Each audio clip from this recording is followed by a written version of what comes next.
I hope सगळेजण व्यवस्थित असाल. आणि आजचा व्हिडिओ मी बनवणार आहे माझ्या हेअरबद्दल, म्हणजे केसाबद्दल. सो ज्यावेळेस गाईज मी पुण्यामध्ये होतो त्यावेळेस माझा पूर्णपणे म्हणजे अपसाईड आणि हे जे एवढा भाग आहे साईडचा, हे पूर्णपणे माझा आहे ना, जे केसाची क्वालिटी होती ती पूर्णपणे थीन झाली होती. थिक म्हणत नाही, थीन म्हणजे एकदम पातळ झाले होते. आणि मला असं वाटत होतं की माझं आता टक्कल पडते की काय. आता तुम्ही माझ्या हेअर क्वालिटी बघू शकता. हां, हे इथे पॅचेस पण थोडेफार पडले होते, ते आता रिकवर झाले माझे नॅचरली. आणि साईडचे थोडे हे हेअरपर्यंत गेलेले होते माझ्या साईडचे. सो आता ते पण एक लेवलला येऊन आलेले आहेत. इकडल्या साईडला पण बघू शकता तुम्ही. एक पूर्णपणे हे जी माझी हेअरलाईन जी बॅक साईडला पूर्णपणे जात होती ती आता स्टॉप झालेली आहे.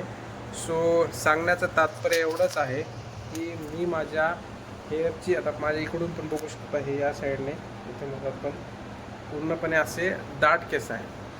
सो आजचा व्हिडिओ नेमका त्यासाठी बनवतो आहे की बऱ्याच जणांना हेअर प्रॉब्लेम होते आणि हे माझं पर्सनल ओपिनियन आहे माझ्या केसाबद्दल की मी माझे केस गळण्यापासून कसे थांबवलेले आहेत. सो सुरुवातीपासून तुम्हाला सांगतो आहे.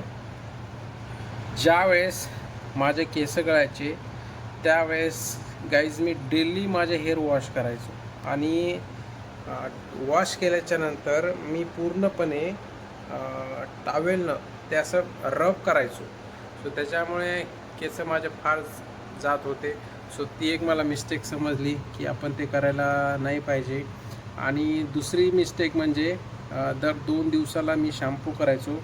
आणि हा माझा व्यक्तिगत अनुभव आहे. ज्यावेळेस मी डेली शॅम्पू, म्हणजे डेली किंवा एक दिवस आड करून मी शॅम्पू करायचो, त्यावेळेस माझ्या केसाची जी जाडी होती किंवा जे दाट केस आपण म्हणू शकता ते असे पातळ व्हायला लागले होते. सो एक्सेसिव्ह अमाऊंट ऑफ काय म्हणू शकतो आपण त्याला,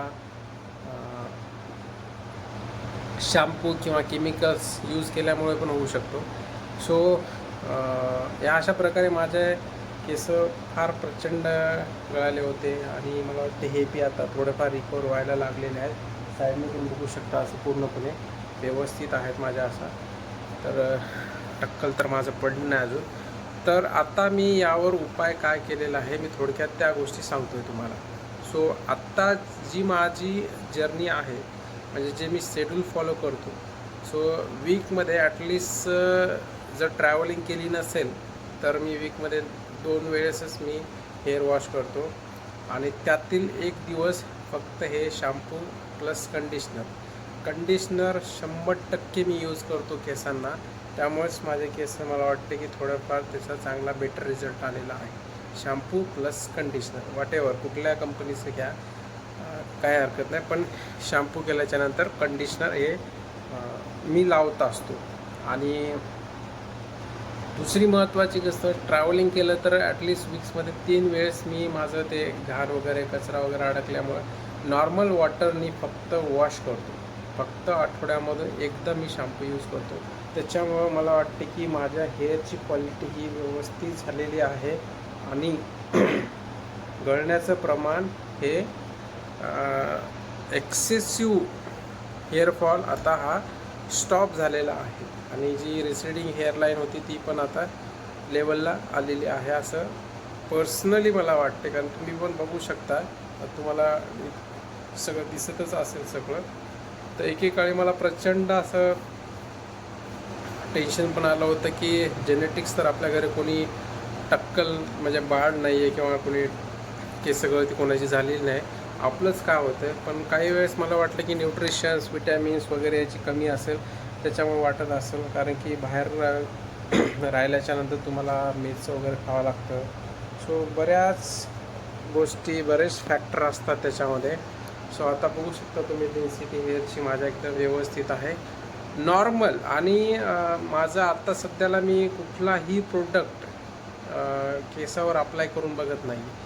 दरम्यानच्या काळामध्ये ज्यावेळेस माझा फेअरफॉल व्हायचा, मी प्रत्येक प्रोडक्ट जे मार्केटमध्ये असायचं, बऱ्याच जण मला ॲडव्हर्टाईज आले की मी ते यूज करून बघायचो. ओनियन असो, शॅम्पू वगैरे, वॉटेवर ETC वगैरे ज्या गोष्टी असतील हेअरवर मी अप्लाय करून बघायचो आणि त्यानं अजून जास्त प्रमाणामध्ये केस गळायचे. मग सगळं ओव्हरऑल स्टॉप करून टाकलेलं आहे आणि फक्त जसं मी म्हटलं तसं आठवड्यातून फक्त एकदा शॅम्पू आणि कंडिशनर यूज करतो.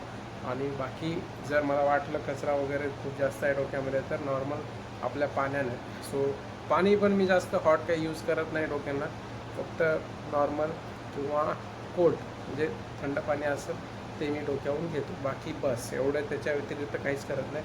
सो त्याच माझ्या सवयीमुळं असं मला वाटतं की माझे हेअर वाचलेत.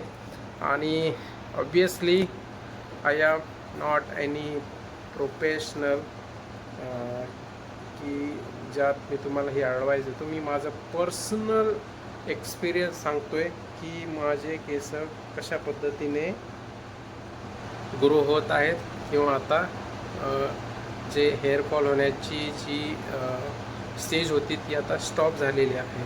सो हे माझा पर्सनल एक्सपिरियन्स आहे गाईस.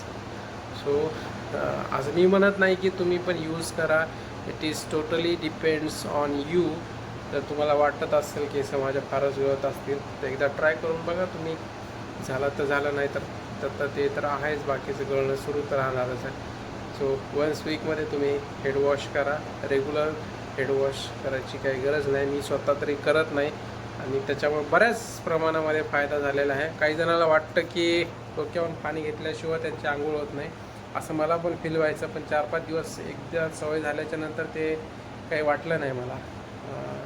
आणि ऑब्वियसली गाईज हेअर असेल तर म्हणतात सुंदरता वगैरे राहते आणि थोडासा कॉन्फिडन्स मी माणसामध्ये राहतो. सो अशा प्रकारे मला वाटलं थोडक्यात आज सगळ्यांपुढं माझी हेअर जर्नी थोडक्यात तुम्हाला शेअर करावी असं वाटलं मला. So I hope guys you like my video. If you like it then please subscribe to my channel आणि स्टे